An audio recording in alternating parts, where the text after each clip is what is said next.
জয় মা। সকলে কেমন আছেন? আশা করছি সবাই ভালো আছেন। তো দেখতেই পাচ্ছেন এটা আমাদের আকালিপুরে গুহ্যকালী মায়ের মন্দির। আপনাদের জন্য আরও একটা নতুন ভিডিও নিয়ে চলে এসেছি। তো চলুন ভিডিওটি শেষ পর্যন্ত দেখতে থাকুন। তো আজকে আমাদের মায়ের মন্দিরে একজন ভান্ডারা দিয়েছেন। এখানকার ভান্ডারা কাজগুলো আমিই করি। তো দেখতেই পাচ্ছেন সবজিগুলো কাটা হয়েছে। তো রান্না বান্না চলছে, চলুন আপনাদের রান্না বান্না দেখায়।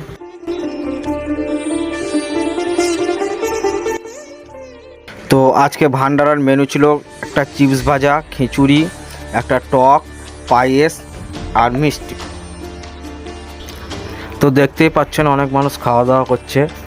আকালিপুর গুহ্যকালী মায়ের মন্দিরে পুজো দেওয়া, অন্নভোগ খাওয়া, এরকম ভান্ডারা করানো বা বালক ভোজন করানোর জন্য স্ক্রিনে দেওয়া নাম্বারে যোগাযোগ করুন।